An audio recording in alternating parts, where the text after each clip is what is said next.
Hi, everybody.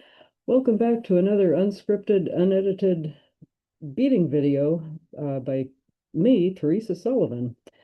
I'm a beader with over 30 years of experience in beading, um, doing beadwork, making artwork, making jewelry, exhibiting my artwork, and some teaching as well. So today I will share with you some teachings. This is for beginner beaders, and you don't have to have done anything more than a little, sewing or stringing if you to start this if you like. And I'll take you through what I do. Here's the share screen. I'm sharing my little work area. I've got a close-up camera. I've got a lamp nearby, and I actually work on a white ceramic plate. I'll go into the reasons for that later. And I have reading glasses. And this is my little toolkit. That's what the wonderful thing about beading is. One of the many wonderful things about beading is that it's so simple.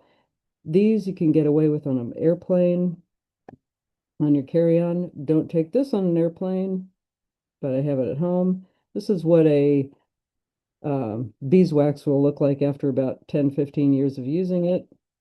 Scissors, again, airplane worthy. And beading makes airplanes trips go by quickly and joyfully. So yeah, little scissor, embroidery scissors. And this is my little magnet with all my pre-threaded needles on it. And this is my little I don't smoke, but I use this ashtray to collect beading debris, mainly uh broken beads or ends of thread in when I cut my thread off. So again, very simple set of goodies to get started with. Not a whole lot of stuff to buy, except beads, of course. And what I'll do with you today is some tubular herringbone. And if that sounds kind of highfalutin, it's kind of not. A lot of people do it. A lot of people make wonderful things with it, and it takes very little to get started. I'm using two colors of beads. And these, just so you know, these are both sold as size 8, but you can see the difference in size. The nice thing about this weave is that you can get away with differences in sizes very easily. It's adaptable. What I'm starting with is 4 beads. I tie them in a square knot. I'm left-handed, so you're going to have to deal with that. And I will pass through 2. This isn't herringbone yet. I start with a ladder stitch. You don't have to start with a ladder stitch. There's another way to do it, and I'll show you that at another time. This is generally the easiest way to start it, however. That's why I'm starting it this way. So I'm using hexagon shapes because I like texture. What can I say? Now what I'll do is start out with an even number of repeats. Bring my little thing over there, excuse the reflection. And I will do 6 just so there's a little more to check out. I could get away with 4. It just makes a smaller tube and a more narrow diameter tube. That's 5 repeats. And notice how I'm holding my thread and my work. I'm holding these between my thumb and first finger, my forefinger.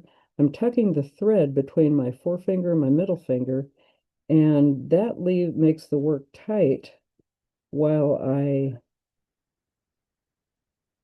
fish out the next couple of beads. Now I let go just long enough to pull that new stitch in, then I tuck it again between my fingers, and I'm ready.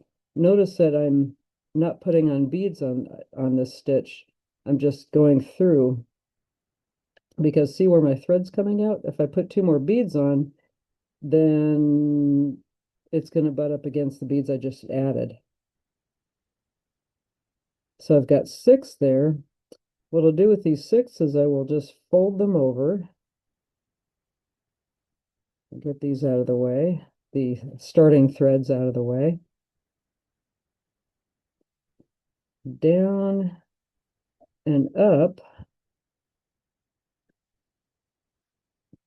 And now I can start. Now, in theory, if I take this tool, I can make it look more round. As I'm working on it, I will just let it be flat. That is not a problem. So I put 2 beads on. I go down one. I can go down both or one either way on this first time around. But I'm putting on 2 at a time, and I have to kind of pooch them into shape. That's a technical term, pooch. I slide that needle, jam it in between those 2 beads because I don't need to go through both beads, just the one, and I'm back up where I need to be. Now these beads are stacking up nice and tidily. These beads are not. That's okay. 2 more beads. So this is down one, and then you come up through the next one. So I'm coming out this one, I'm going down into this one, and I'm going to come up through the next one.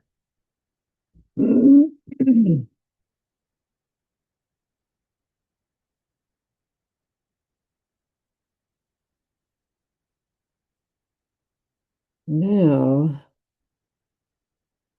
see how I've got 2 stitches so far, and I've got 1 to go.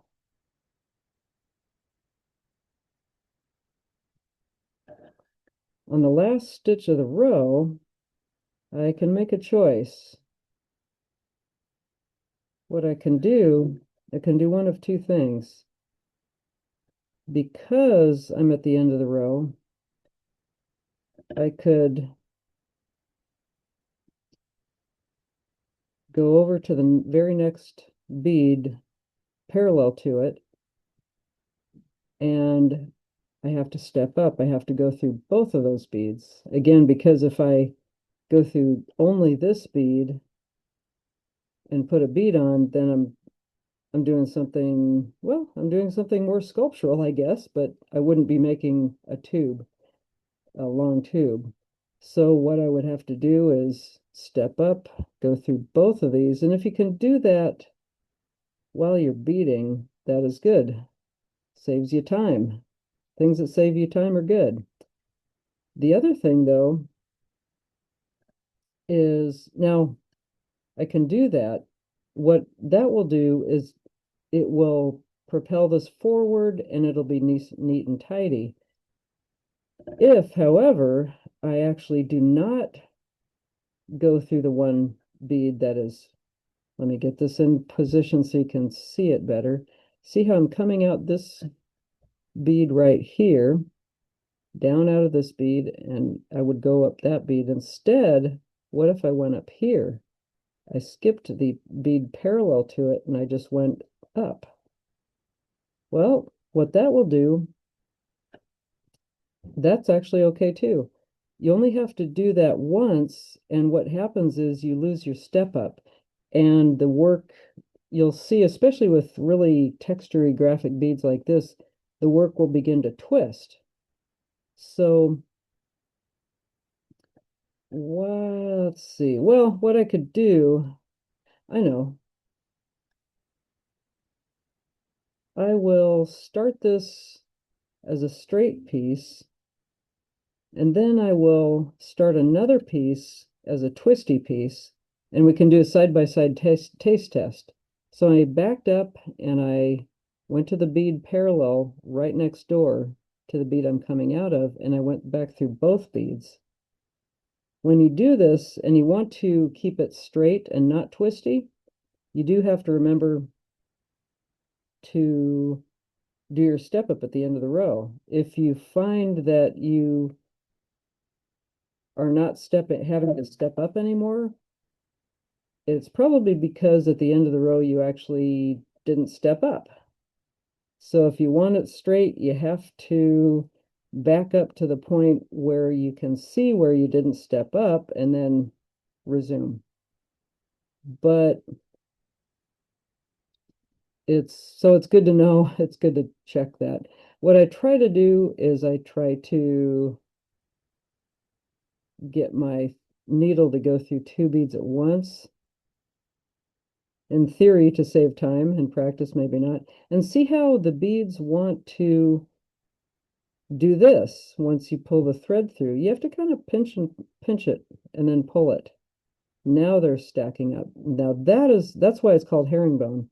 It's also called Ndebele weave because the Ndebele people of southern Africa have done this stitch traditionally for I don't know how long, many years. And they are experts at it. They do incredible, literal full garments with beads that are smaller than this in that stitch with patterns. It's so rad. It's so rad. I have pictures. You can look up Ndebele, Ndebele, both weave and people on the internet. And notice I did step up there and look at their design aesthetic. They paint their houses these wonderful geometric shapes and colors. It's incredibly rad. And they also do just totally, really extremely cool beadwork. Legendary beadwork. And I do like calling it Ndebele because, well, of course, I got to give credit to the people who do such wonderful work using that stitch, and it's fun to say. So again, here's my step-up spot. I have to go over. If I was to instead go up, the work would start twisting around. On the next one, I'll get a little bit of this done. And on the next one that I start, I will do a twist. And you'll see how that works. I haven't done the alternate starting part, instead of the ladder stitch opening. It's kind of a hassle to do it the other way, I find. So I'm kind of, being kind of lazy. I usually start it the same way. But in a future video, I will get some round beads, more rocaille, shaped beads instead of these wonderful hexagonal tubes, and show you how to start it the other way because that has its advantages. Again, I'm doing just parallel because you can see, that's my next stitch is going to be my step-up stitch. And I will leave it at this stitch at the step-up spot. Well, I'll do a little more, but I need to do it on camera unless you want me to. Again, just leave a comment, ask me to do it. I'll be happy to do it. But that gives you an idea of what it's doing. Just so you know, you'll see how it's kind of fluting out like a vase. That is natural to the stitch. What happens is it looks like it's all loosey-goosey, but then when I come back into this bead and then go into the next bead again, that will come together. There will be a link between them with the thread. So I will pause this video and I will come out with a new video. I'll get another piece of thread going and I'll get another one started.